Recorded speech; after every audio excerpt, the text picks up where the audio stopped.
The question about how good or how evil humans are has busied humanity since the beginning of humanity. People have discussed this topic extensively, the philosophers have delved into it in depth, and even the commoners, people who are just average Joes, they have discussed it and they continue to discuss it extensively. For example, if you don't want to dive too deep into the philosophy of this question, you find people who are average Joes, they might look at the human being and they might say, oh, the intrinsic nature of the human being is good. People are, generally intrinsically are good. And they can take some examples from either history or from today's world and say, look, generally people like honesty, generally people like to be good to each other, to be good to their neighbors.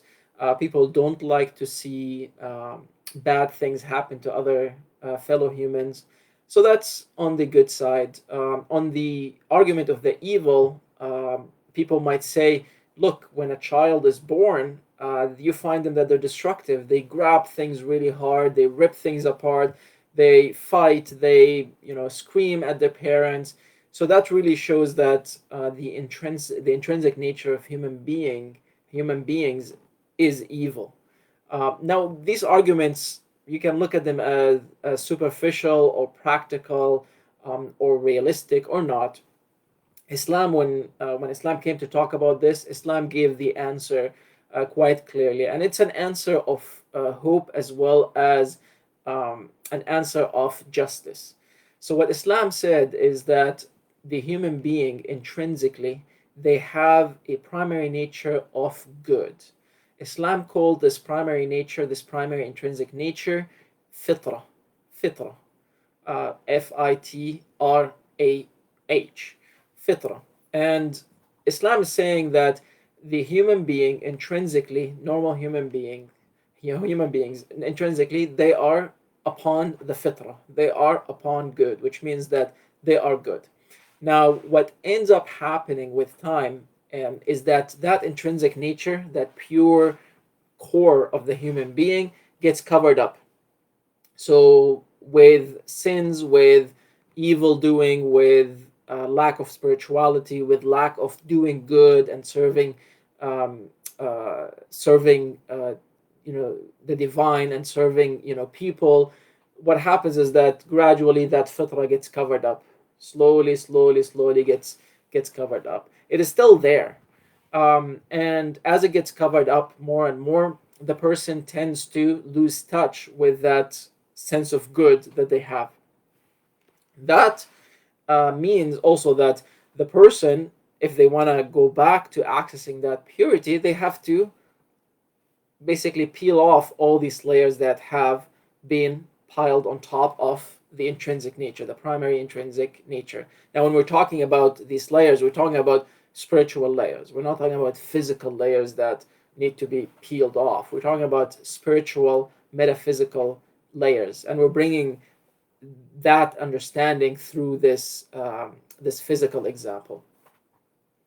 In Islam, some of the scholars, they defined certain characteristics, certain virtues that can help in alleviating this covering up.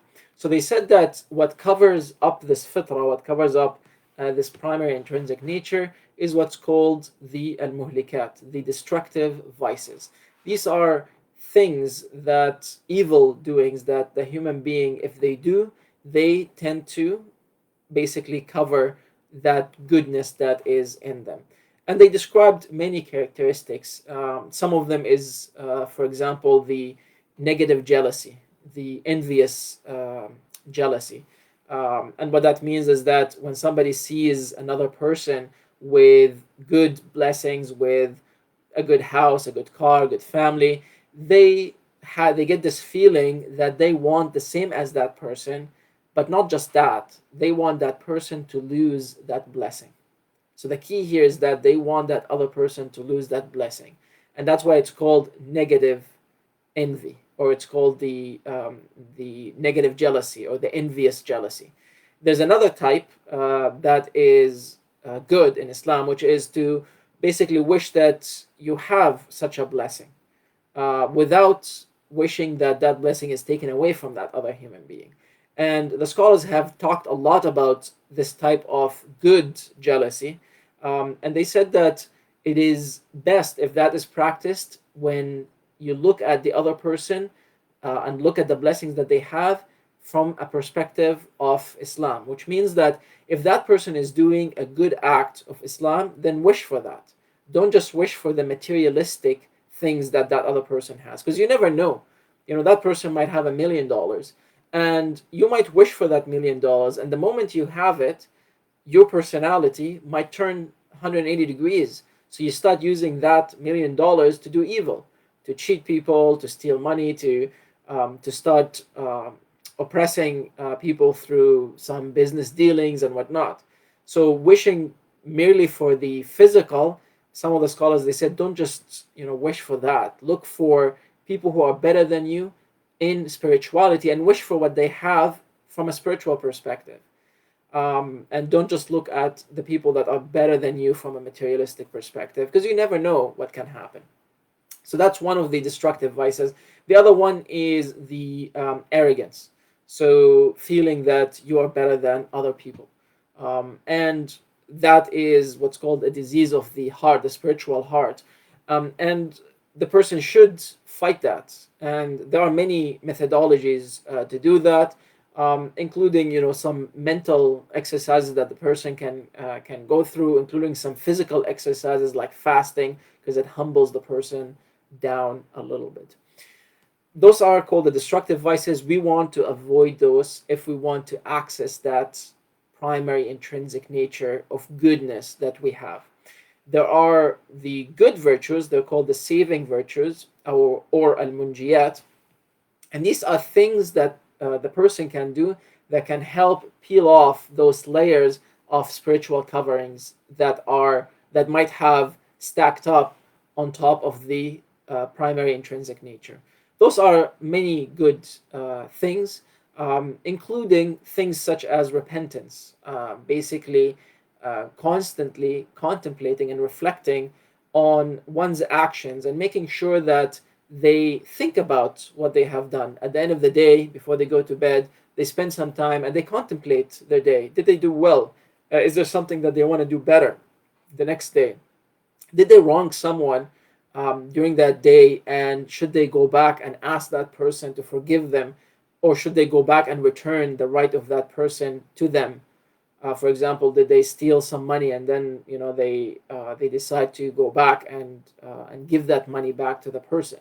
So that's one of the saving virtues that the scholars have spoken about.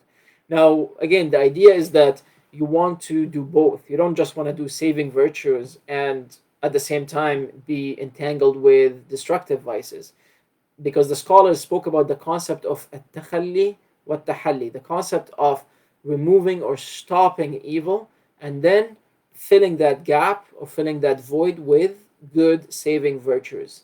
If you're doing both at the same time, the improvement can be null or it could be very small and incremental. But the moment you stop doing those evil acts and then you start filling, and you at the same time you're filling your heart with those saving virtues, the improvement will be drastic. And then you will notice a difference in your spirituality.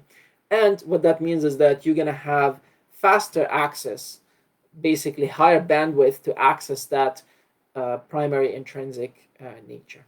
So that's from an Islamic perspective. I hope that was helpful. Go to www.understandislam.ca and subscribe for more awesome content. And I'll see you in the next episode.